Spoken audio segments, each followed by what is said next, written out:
नमस्कार, जय हिंद, वंदे मातरम दोस्तों। स्वागत है आप सभी का हमारे यूट्यूब चैनल स्टडी पॉइंट्स में।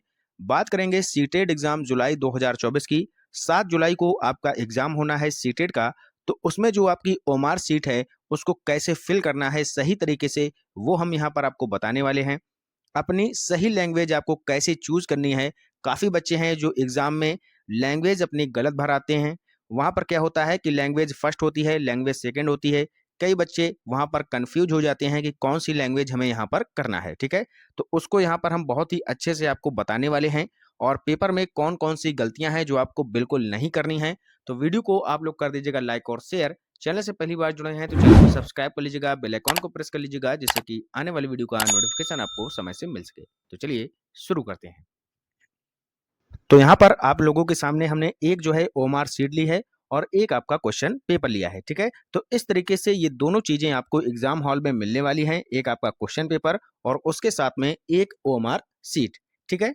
अब यहाँ पर कौन कौन सी चीजें आपको ध्यान रखनी है। सबसे पहली चीज आपको यहाँ पर बहुत ही अच्छे से जो ध्यान पूर्वक भरना है, वो भरना है अनुक्रमांक यानी कि रोल नंबर, ठीक है। जैसे कि मान लीजिए यहाँ पर आप देख सकते हैं, ये आपका यहाँ पर अनुक्रमांक दिया गया है। आपका अनुक्रमांक जिस तरीके से है, मान लीजिएगा कि 870000, उसके बाद 757, ये मान लीजिएगा कि आपका अनुक्रमांक दिया गया है, ठीक है। तो ये आपने ऊपर यहाँ पर फिल कर दिया पहली लाइन में, ठीक है।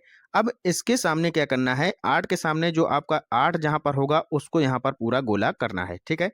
इस तरीके से इसको जो है गोला करना है। 7 के सामने जहां पर 7 होगा उसको गोला करना है। तो ये सारी चीजें आपको बहुत ही ध्यान पूर्वक यहाँ पर करनी है। रोल नंबर आपको बहुत ही अच्छे से ध्यान से भरना है, ठीक है। इसके बाद जो दूसरा नंबर आता है, ये आता है बुकलेट नंबर का। यानी कि बुकलेट नंबर क्या होता है, यानी कि ये होता है जो आपकी ये क्वेश्चन पेपर होता है। यहाँ पर ये देखिए, ये दिया गया है, ये आपका है बुकलेट नंबर, जो यहाँ पर दिया गया है 46168093। तो ये यहाँ पर आपका फिल हो जाएगा, ठीक है भैया। इसी तरीके से इनके नीचे आपको गोला करना है, बहुत ही ध्यानपूर्वक करना है, ठीक है। इसके बाद जो क्वेश्चन पेपर की सीरीज है, जैसे कि यहाँ पर एम सीरीज है, ठीक है भैया। यहाँ पर एम है, किसी किसी में जे दी होगी, आई होगी, ठीक है, ए सीरीज होगी, तो वो यहाँ पर आपको फिल करना है, ठीक है भैया। ये हो गया आपका सीरीज वाला। इसके बाद यहाँ पर आगे देखिएगा, यहाँ पर लिखा है भाषा का, यानी कि जो लैंग्वेज 1 है उसका यहाँ पर हो जाएगा, और लैंग्वेज 2 का जो सीरीज होगा वो यहाँ पर फिल कर दिया जाएगा, ठीक है। इस तरीके से यहाँ पर ऊपर वाले सारे कॉलम आपको फिल करने हैं बहुत ही ध्यान से। और ऐसा नहीं करना है कि एक गोला आपने भर दिया फिर उसको आप ऐसे काट दें फिर दूसरा गोला भरें, ठीक है। तो इस तरीके से आपकी जो है ओमार सीट पूरी गलत हो जाएगी, और ये जो आपकी ओमार सीट है इसको चेक नहीं किया जाएगा। तो बहुत ही ध्यान से आपको यहाँ पर भरना है इतनी चीजें, यानी कि रोल नंबर, बुकलेट नंबर और जो सीरीज है, इनको आपको बहुत ही अच्छे से भरना है, ठीक है। इसके बाद यहाँ पर आपको पूरे 150 यहाँ पर क्वेश्चन के जो गोले हैं ये आपको यहाँ पर फिल करना होगा। ये भी बहुत ही ध्यानपूर्वक आपको फिल करने हैं। यहाँ पर आपके साइन हो जाएंगे, और यहाँ पर आपके जो टीचर रहेंगे जिनकी ड्यूटी लगेगी उनके साइन होंगे, यहाँ पर आपके साइन हो जाएंगे, ठीक है। तो इस तरीके से आपको यहाँ पर पूरा ध्यानपूर्वक इस ओमार सीट को भरना है। क्लियर हो गया। नेक्स्ट अब बात कर लेते हैं यहाँ पर पेपर 1 और पेपर 2 की, ठीक है। तो कुल प्रश्न आपके जो है पेपर में आने वाले हैं 150 प्रश्न, और यहाँ पर 150 प्रश्न आपको पूरा हल करना होगा, क्योंकि यहाँ पर जो नेगेटिव मार्किंग है वो नहीं होती है, ठीक है। तो 150 में टोटल आपको 150 गोले वहां पर फिल करके आना होगा। क्लियर है। अब यहाँ पर बात कर लेते हैं जो पेपर 1 है उसमें क्या क्या आपसे पूछा जाता है। जैसे कि यहाँ पर सीडीपी हो गया, ठीक है भैया, सीडीपी आएगी। लैंग्वेज आएगी भाषा 1, यहाँ पर आपको हिंदी देखने को मिल जाएगी, इंग्लिश देखने को मिल जाएगी, ठीक है। भाषा सेकंड में आपको यहाँ पर संस्कृत देखने को मिल जाएगी, ठीक है। इसके बाद गणित हो गया, फिर ईवीएस हो गया, ठीक है। तो इस तरीके से आपको ये सारी चीजें आपको पेपर 1 में देखने को मिलती हैं, ठीक है। गोला कैसे भरें हम आपको बता चुके हैं, एक बार फिर से समझ लीजिएगा। कई बच्चे ऐसे होते हैं कि पूरे 150 प्रश्न सबसे पहले वो हल करते हैं, और जो पेपर आपका होता है वहां पर टिक करते जाते हैं, ठीक है। फिर क्या होता है कि वो एक साथ जो है गोला भरने के लिए वहां पर आते हैं ओमार सीट में, और फिर गोला भरना यहाँ पर स्टार्ट करते हैं इस तरीके से, ठीक है भैया। लेकिन फिर होता क्या है कि जब वो गोला भरते जाते हैं उसके बाद धीरे धीरे टाइम आपका कम होता जाता है, फिर जल्दबाजी में जो गोला होते हैं वो आप लोग गलत भर देते हैं, ठीक है। अब जब आपने गोला गलत भर दिए, यहाँ पर आपने जो क्वेश्चन पेपर था वहां पर तो टिक आपने सही लगाया है, लेकिन जो ओमार सीट है वहां पर आपने अगर गोला गलत भर दिया है तो आपका जो क्वेश्चन का जो नंबर होगा वो गलत हो जाएगा, यानी कि कट हो जाएगा। ठीक है, तो इस तरीके से आपको क्या करना है कि एक साथ गोला नहीं भरना है। ठीक है, सबसे बड़ी गलती जो बच्चे करते हैं वो यही करते हैं कि सारे गोले एक साथ भरने के लिए जाते हैं। ठीक है, करना कैसे है, मान लीजिएगा कि आपने, जैसे मान लीजिएगा कि यहाँ पर हम आपको पेपर दिखा दें। ठीक है, मान लीजिएगा कि यहाँ पर क्वेश्चन दिया है, पहला दिया है सीडीपी का, ये है आपका। ठीक है, सीडीपी में पहला क्वेश्चन आपने किया, इसका मान लीजिएगा कि पहले का दूसरा है। फिर इसके बाद दूसरा क्वेश्चन है, इसके दूसरे का तीसरा है, और तीसरा है, इसके तीसरे क्वेश्चन का आंसर आपका है मान लीजिएगा कि पहला। ठीक है, इसके बाद चौथा क्वेश्चन है, इसका आंसर मान लीजिएगा है दूसरा। ठीक है, तो आपको क्या करना है, ये जो 4 क्वेश्चन हैं, ठीक है, 1 2 3 4, अब ये 4 क्वेश्चन आपने हल कर लिए। जल्दी से जाइए और ओमार शीट में आपको गोला भरना है। ठीक है, पहले का पहला, दूसरे का दूसरा, तीसरे का पहला और चौथे का दूसरा। इस तरीके से आपको ये 4 क्वेश्चन यहाँ पर कंप्लीट कर लेने हैं। अगर आप ऐसे करेंगे तो बहुत ही आसानी से और सही-सही आप जो है गोला भर पाएँगे। तो एक तो आपका ये तरीका हो गया।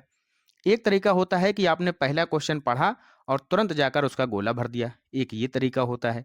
ठीक है, या आप लोग जो है एक पूरा जो पेज है एक साइड का, उसमें 4 क्वेश्चन आपके दिए गए हैं, 4 क्वेश्चन आपने हल किए और चारों को जाकर वहां पर गोला भर दिया। ठीक है, तो ये आपका सबसे अच्छा तरीका होता है गोला भरने का। ठीक है, पेन आपको कौन सा यूज करना है सभी को पता होगा, जो मोटी निब का होता है उसको लेकर जाना है, चाहे काला हो चाहे नीला हो, कोई भी पेन आप यूज कर सकते हैं। ठीक है, अब चलते हैं, बात कर लेते हैं टाइम मैनेज का। ठीक है, कई बच्चे कहते हैं कि सर हम टाइम जो है हमें कम पड़ जाता है। ठीक है, तो उनके लिए यहाँ पर क्या समझना है, जैसे मान लीजिएगा कि आपका पेपर 1 है। ठीक है, सबसे पहले आपको हल करना होगा सीडीपी। सीडीपी आपको हल करने ली है। ठीक है, 30 क्वेश्चन आएंगे, 30 के 30 आप जो है हल कर लीजिएगा और गोला भर लीजिएगा। क्लियर है, उसके बाद आप लोगों को हल करना है हिंदी।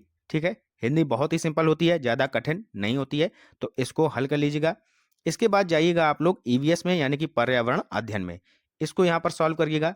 और फिर जाइएगा आप लोग मैथ में। मैथ कब करनी है, सबसे लास्ट में नहीं करनी है। ठीक है, उससे पहले आप लोग एक बार मैथ कैसे करना है, एक नज़र में, एक नज़र में यहाँ पर क्या मतलब हुआ कि क्वेश्चन पढ़ा, आपने सॉल्व किया, एक नज़र में आपका आंसर आ गया, आपने गोला भर दिया और आगे बढ़ गए। ठीक है, मान लीजिएगा कि इन 30 क्वेश्चंस में से जो आपके मैथ के हैं, इसमें आपने 15 क्वेश्चन एक नज़र में सही कर दिए। इसके बाद क्या करना है, जो 15 क्वेश्चन जिसमें आप फंस रहे हैं उनको आप लोग यहाँ पर छोड़ दीजिएगा, आगे जाइएगा, संस्कृत के जो 30 क्वेश्चन हैं उनको हल करिएगा। ठीक है, जब संस्कृत के आप लोग ये 30 क्वेश्चन हल कर लेंगे, उसके बाद जो आपका टाइम थोड़ा बचेगा, वहाँ पर जो आपके 15 क्वेश्चन यहाँ पर मैथ में अटक रहे थे जिनमें आप, उनको यहाँ पर सॉल्व करने की कोशिश करिएगा। ठीक है, तो ये तो हो गया आपका आइडिया पेपर 1 के लिए। अब चलते हैं, बात करते हैं पेपर 2 के लिए। इसमें भी आपको ऐसे ही करना है। यहाँ पर क्या पूछा जाता है, सीडीपी को सबसे पहले सॉल्व करिएगा, फिर हिंदी को करिएगा। इसके बाद आपका जो पोर्शन आता है मैथ साइंस वाले बच्चों के लिए, मैथ साइंस पूछी जाती है 60 नंबर की। ठीक है, और जो एसएसटी वाले सोशल साइंस वाले बच्चे हैं उनको 60 नंबर की एसएसटी पूछी जाती है। ठीक है भैया, तो यहाँ पर जो 60 ये क्वेश्चन हैं आपके, चाहे वो एसएसटी के हों चाहे वो मैथ साइंस के हों, इनको एक नज़र में आपको पहले सॉल्व करना है। ठीक है, मान लीजिएगा कि इस जो है 60 क्वेश्चंस में से आपको जो है कितने आ गए, 40 क्वेश्चन एक नज़र में आ रहे हैं, तो आप इन 40 क्वेश्चंस को करके आगे बढ़ जाइएगा और संस्कृत को हल करिएगा। ठीक है, इसके बाद जो आपका टाइम बचता है, फिर से आप यहाँ पर बैक आइएगा और इन 20 क्वेश्चंस में आप अपना टाइम दे सकते हैं। क्लियर है, गोला आपको साथ में भरते चलना है, गोला के लिए आपको टाइम अलग से नहीं मिलेगा, ये आप लोग दिमाग में रखिएगा। क्लियर है, अब यहाँ पर देख लीजिएगा, पेपर 2 हमने यहाँ पर आपके लिए लाया है, इसको देखिएगा। सबसे पहले आपको जो बुकलेट नंबर है इसको फिल करना है ओमार शीट में। सीरीज आपकी यहाँ पर एम दी गई है, इसको फिल कर देना है। और उसके बाद जो लैंग्वेज होती है उसका आपका सीरीज नंबर होगा और लैंग्वेज 2 का। ठीक है, ये सारी चीज़ें आपको फिल कर देनी है। इसके बाद सबसे पहले आपको यहाँ पर क्या दिया है, बाल विकास का पोर्शन मिलेगा, यानी कि सीडीपी का, इसको सॉल्व करना है। ठीक है, इसके बाद आगे चलेंगे तो ये आ जाएगा गणित व विज्ञान। यहाँ पर आप देख सकते हैं 31 क्वेश्चन से लेकर, सॉरी हाँ 31 क्वेश्चन से लेकर जो आपका होगा ये हो जाएगा 90 तक। ठीक है, 31 से 90 तक ये आपके 60 क्वेश्चन यहाँ पर हो जाएंगे गणित व विज्ञान के, या जिन्होंने गणित व विज्ञान नहीं ली है वो हो जाएगी आपकी सोशल साइंस, यानी कि सामाजिक विज्ञान के 31 से 90 तक। ठीक है, क्लियर है। इसके बाद जब आगे चलेंगे तो अब यहाँ पर आता है जो कॉम्बिनेशन होता है लैंग्वेज का, जहाँ पर बच्चे गलती करते हैं, तो वो यहाँ पर अच्छे से आप लोग देख लीजिएगा। जैसे मान लीजिएगा कि आपने लैंग्वेज 1 में जो आपने ये फॉर्म फिल किया था, वहाँ पर लैंग्वेज 1 दी थी और लैंग्वेज 2 दी थी, ठीक है? एक लैंग्वेज 1 थी, एक लैंग्वेज 2 थी। तो यहाँ पर क्या करना है, लैंग्वेज 1 में अगर आपने हिंदी भरी है, तो भाषा प्रथम ये आपको करनी है हिंदी 1। हिंदी 2 भी दी होगी, लेकिन हिंदी 2 आपको नहीं करनी है। अगर आपने भाषा 1 यानी कि लैंग्वेज 1 में हिंदी भरा है, तो लैंग्वेज 1 यानी कि भाषा 1 वाला पोर्शन आपको करना होगा, भाषा 2 वाला हिंदी नहीं, ठीक है? भाषा 1 वाला जो हिंदी दिया गया है, क्लियर है? और इसके बाद अगर आपने लैंग्वेज सेकंड में संस्कृत भरी है, तो संस्कृत जो फर्स्ट वाली होगी, संस्कृत भी आपकी कितनी दी होंगी? 2 दी होंगी, ठीक है? तो संस्कृत पहली वाली आपको करनी है, क्लियर है? इसके बाद आगे चलिएगा। तो यहाँ पर तो हो गया कॉम्बिनेशन, जिन्होंने हिंदी प्रथम भरी है और संस्कृत द्वितीय हो जाएगी उनकी, ठीक है? तो हिंदी आपकी अगर प्रथम है तो प्रथम भर दीजिएगा, और संस्कृत आपकी जो होगी वो सेकेंड वाली आपको करना होगा, क्लियर है? हिंदी प्रथम भरी है तो हिंदी जो फर्स्ट वाली होगी वो करना है, हिंदी 2 वाली को छोड़ना है, ठीक है? और संस्कृत अगर आपने सेकेंड लैंग्वेज के रूप में भरी है, तो संस्कृत सेकेंड वाली करनी है, फर्स्ट वाली छोड़ना है, क्लियर है? तो ये हो गया हिंदी और संस्कृत का कॉम्बिनेशन। यही बच्चे जो है अधिकतर करते हैं, क्लियर है? कई बच्चे यहाँ पर क्या करेंगे कि हिंदी प्रथम उन्होंने कर दी 30 नंबर की, ठीक है?